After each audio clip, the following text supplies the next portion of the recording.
In 1987, the chairman of Harley-Davidson walked into a government hearing in Washington and asked for something no American company ever asks for. He asked them to take away his tariff. He didn't want it lowered, and he didn't want it extended.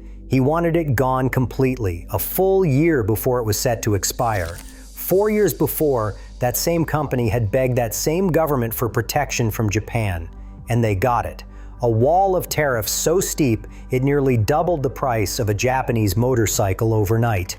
Now here was Vaughn Beals, Harley's chairman, telling Washington the wall could come down. The company was profitable again, recapitalized, diversified. "We don't need any more help," he said.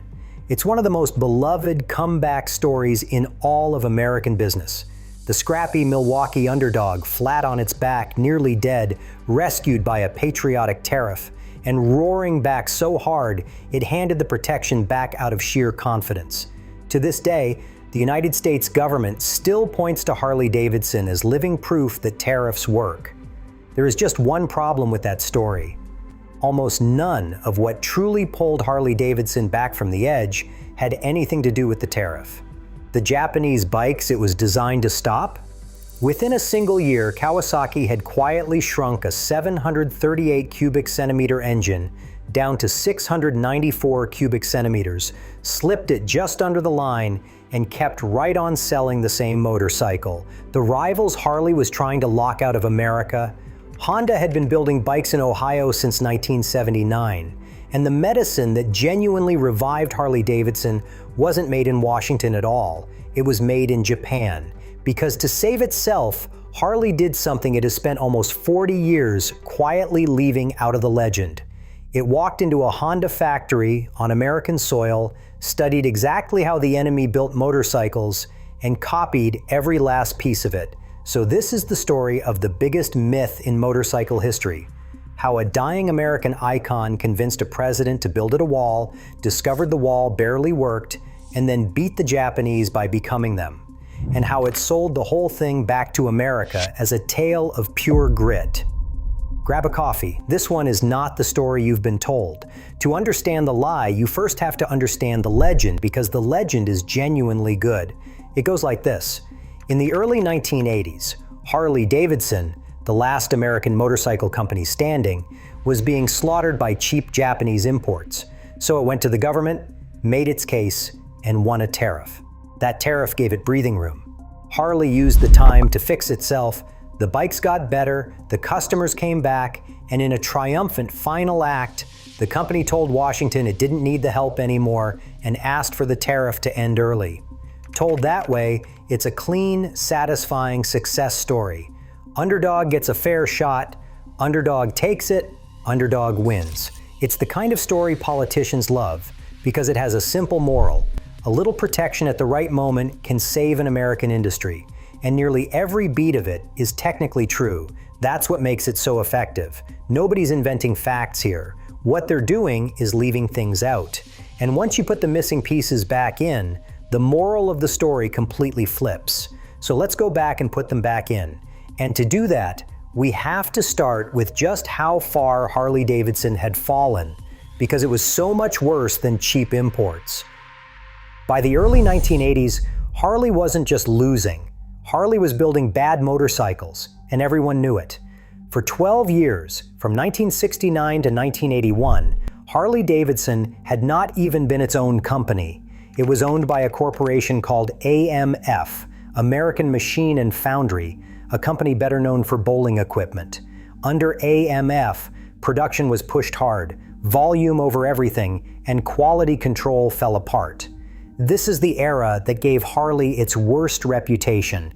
The years when the joke was that if you bought a new Harley, you'd better buy two, because one would always be leaking oil in the garage. Riders talked about bikes that broke down before they made it home from the dealership. The problems were real and specific. Bad flywheel balancing, weak oil control, engines built down to a schedule instead of up to a standard. And for a while, unbelievably, the sales numbers hid all of it. The overall motorcycle market was booming, and in 1979, Harley actually sold a record 50,000 bikes. On paper, business looked healthy, but that number was a mirage. propped up by a rising tide rather than by anything Harley was doing right. The moment the tide went out, the truth was brutal. By 1981, as the quality problems bit and the Japanese locked onto the heavyweight market, Harley's sales fell a sickening 18%, down to around 41,000. And while Harley's quality was cratering, its grip on the market was being ripped away. Go back to 1969, and Harley-Davidson controlled around 80% of the American super heavyweight market, the biggest bikes on the road, engines over 850 cubic centimeters. That was its castle. That was the one place the Japanese supposedly couldn't touch it. A decade later, that 80% had collapsed to roughly 20%. It got even more humiliating than that. By then, in that same super heavyweight class, Harley's share had actually fallen below Honda's. Honda sat around 33.9%. Harley had dropped to 29.6%. And across the entire US market, all bikes, all sizes, Harley-Davidson's share had shriveled to about 5%. Even the diehards, the lifers, the people with the bar and shield tattooed on their arms were quietly buying Japanese. Then a brutal recession hit, and it nearly finished the job. Sales dried up, unsold Harleys piled up in dealerships, and the whole thing was one bad quarter away from ending right there as the last chapter of American motorcycling. That's the hole Harley was in. Not a scrappy underdog waiting for a fair shot. A badly run company making unreliable bikes, hemorrhaging its most loyal customers in the middle of a recession. Keep that picture in your head, because the legend wants you to believe a tariff fixed all of it. Now let us talk about the thing that was doing the killing, because the Japanese didn't win by cheating. They won by being better, and by being closer than anyone in Milwaukee wanted to admit. Start with the price. Honda, Yamaha, Suzuki, and Kawasaki were undercutting Harley by somewhere between $1,500 and $2,000 per motorcycle. In the early 1980s, that is an enormous gap. For a huge slice of buyers, that gap was the whole ball game, the difference between owning a bike and not owning one at all. And cheaper was only half of it. The Japanese bikes were better made, and they ran forever. While a new Harley might strand you on the shoulder, the Japanese bikes started every time, didn't leak, and asked for almost nothing in return. Honda's Gold Wing turned into a genuine icon, a big, smooth, bulletproof touring machine that did everything a big Harley promised, without the drama. The Gold Wing in particular had become the bike Harley secretly envied. It was everything a big touring Harley was supposed to be, long-legged, comfortable, unstoppable on the highway, except it didn't break, didn't leak, and cost less. For a rider who wanted to actually go places rather than spend weekends wrenching in the garage, it was almost impossible to argue against. And here's the part that should have terrified Milwaukee more than the price tag. These imports weren't all coming from across the Pacific anymore. In 1979, Honda opened a factory in Marysville, Ohio, its first motorcycle plant anywhere in the United States. American workers, American soil, building the very gold wings that were eating Harley alive. Honda was deliberately localizing, moving production onto American ground, and that decision would turn out to matter enormously, because a bike built in Ohio was, by definition, not an import. It sat completely outside the reach of any tariff aimed at the border, and that detail matters enormously for everything that comes next. By the time Harley went to Washington to demand protection from foreign motorcycles, its single most dangerous rival was already manufacturing bikes inside the United States, in a plant down the road in Ohio. The enemy wasn't at the gate, it had already moved in. So that's the battlefield.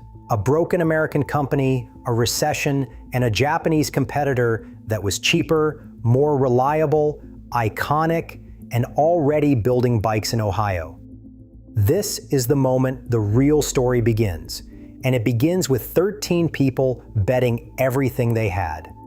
In 1981, a group of 13 Harley-Davidson executives did something close to insane. They bought the company back from AMF, The price was around $80 million, and they didn't have $80 million. It was a leveraged buyout, which is a polite way of saying they borrowed a mountain of money and bet the entire company on paying it back. The group was led by that same Vaughn Beals, and it included Willie G. Davidson, grandson of one of the founders, the man who styled the bikes. They marked the moment with an advertising line that became legend in its own right. The eagle soars alone, free of AMF, independent again, back in the hands of people who actually rode motorcycles. It's a beautiful story. It's also, at that exact moment, a near catastrophe. Because soaring alone meant soaring under crushing debt, straight into a recession, still making bikes with a shaky reputation against Japanese rivals who were cheaper and better. The new owners went to work immediately on the most urgent thing, the bikes. They knew the current engine, the aging shovelhead, was at the end of its life, but they couldn't wait for a replacement, so they patched its worst flaws in the meantime. A new oil pump to fix the lubrication problems, upgraded valve guides, lower compression so the engine would run on the cheaper, lower-octane fuel Americans were now pumping.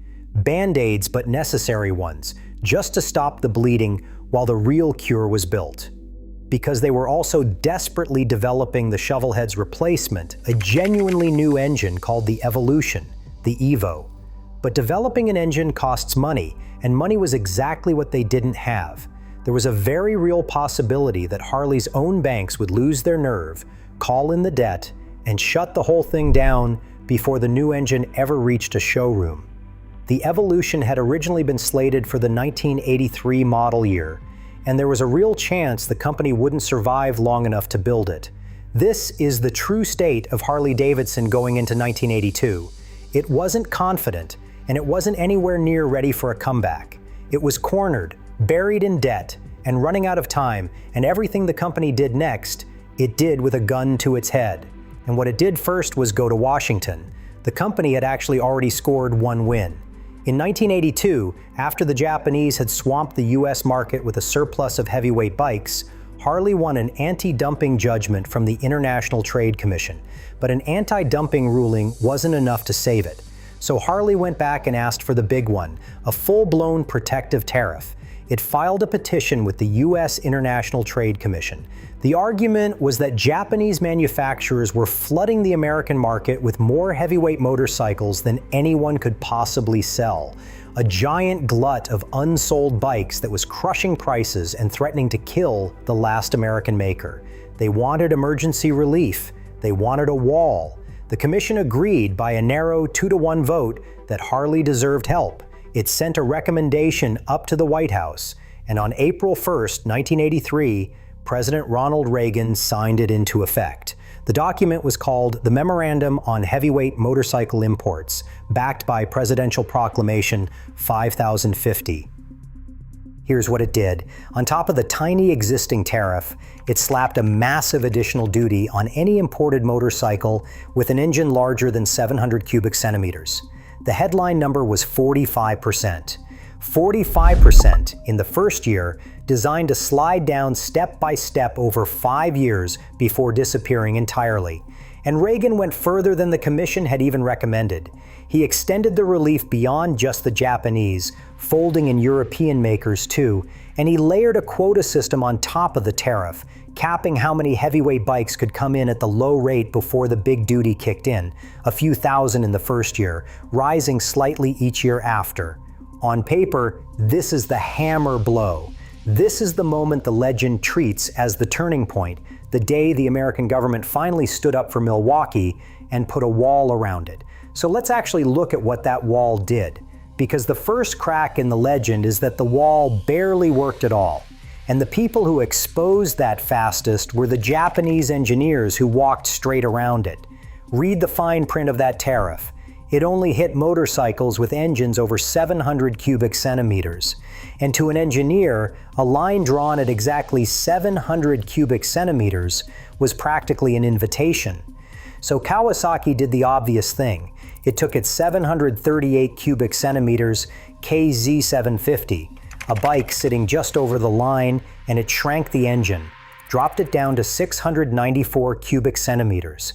Now it was under 700, which meant it dodged the giant tariff completely. And with some clever tweaks, the detuned version rode almost identically to the bike it replaced. Same motorcycle, same customer, none of the tariff. And it took them about a year. Think about what that means. The single most dramatic protectionist action in the history of American motorcycling, a 45% tariff signed by the president himself, was partly neutralized by a competitor shaving 44 cubic centimeters off an engine. The wall had a gap in it precisely at 700 cubic centimeters, and Kawasaki simply stepped through it. And then there's the bigger problem, the one we set up earlier. Remember Honda's plant in Marysville, Ohio? Bikes built there weren't imports. They didn't cross a border. The tariff couldn't touch them at all. Kawasaki too was building in the United States. So two of Harley's most dangerous rivals could simply lean harder on their American factories and keep selling big bikes to Americans, tariff or no tariff. In fact, it gets stranger. The longer that tariff stayed in place, the more it protected those United States-based Japanese plants from any other overseas competition. The wall Harley built to keep the Japanese out was, in part, shielding the Japanese factories that were already inside. And even the tariff's most basic job, making Japanese bikes more expensive relative to Harley's, barely happened at first. For the first 2 years the tariff was in effect, the price gap between a Harley and its Japanese rivals held almost exactly where it had been. The wall was up, and the price difference had barely moved. What finally pushed Japanese prices up faster came from somewhere else entirely. In 1985, the United States agreed to weaken the dollar, which made every Japanese import pricier across the board. So the biggest single force raising Japanese prices in America turned out to be currency policy, not the motorcycle tariff that usually gets the credit for it. So if the tariff was a leaky wall that was quietly helping the enemy anyway, what did pull Harley back from the dead? What was the real medicine? To find it, Harley's own leaders had to do the most humbling thing imaginable. They had to walk into the enemy's factory and admit the enemy was better. So a group of Harley executives, along with union leaders representing the workers, went to see the enemy's operation with their own eyes. They toured Honda's plant in Marysville, Ohio, expecting to find the trick.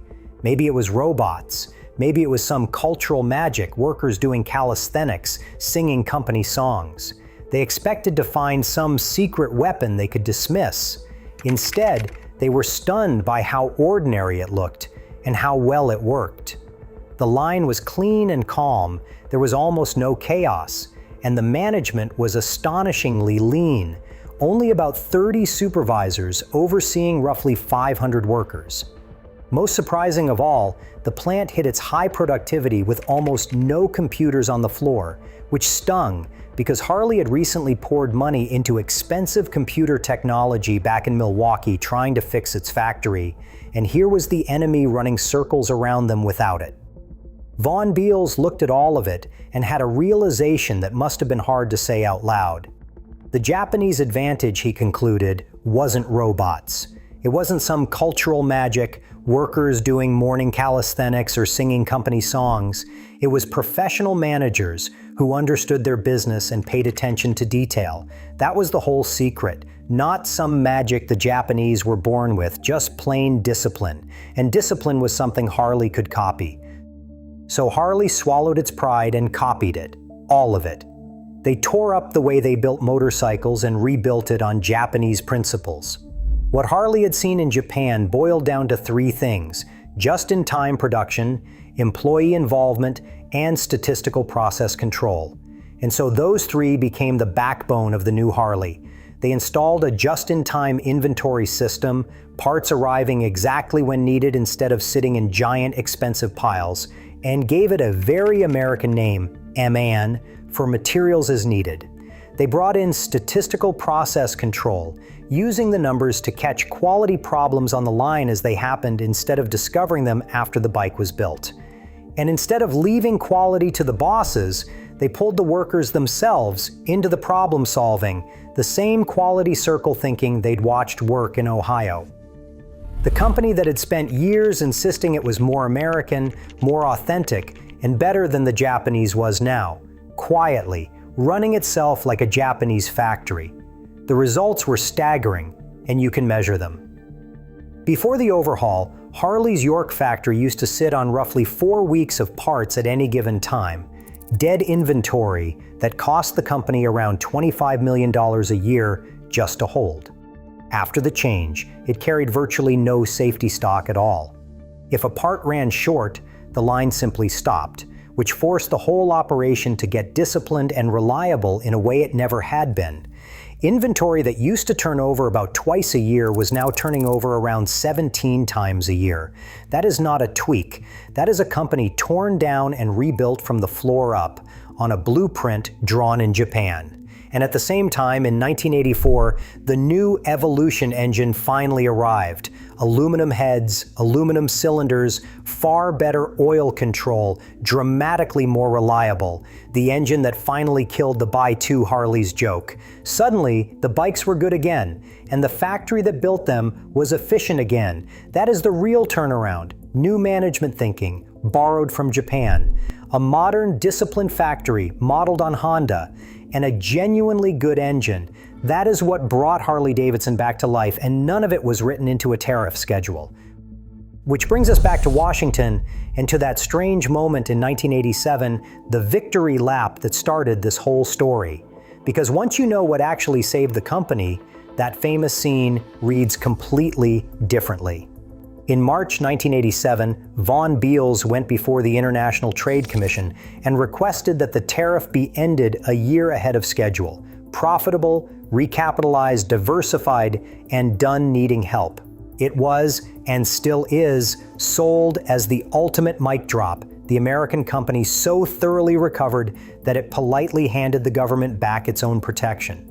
But look at it with clear eyes. Remember who else that tariff was protecting.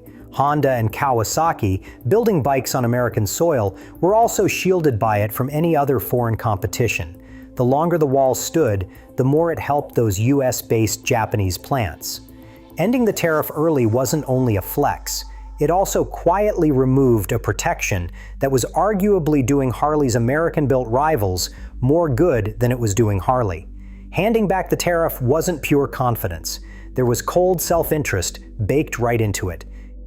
And here's the verdict that really seals it, and it comes from the least biased place you could ask for.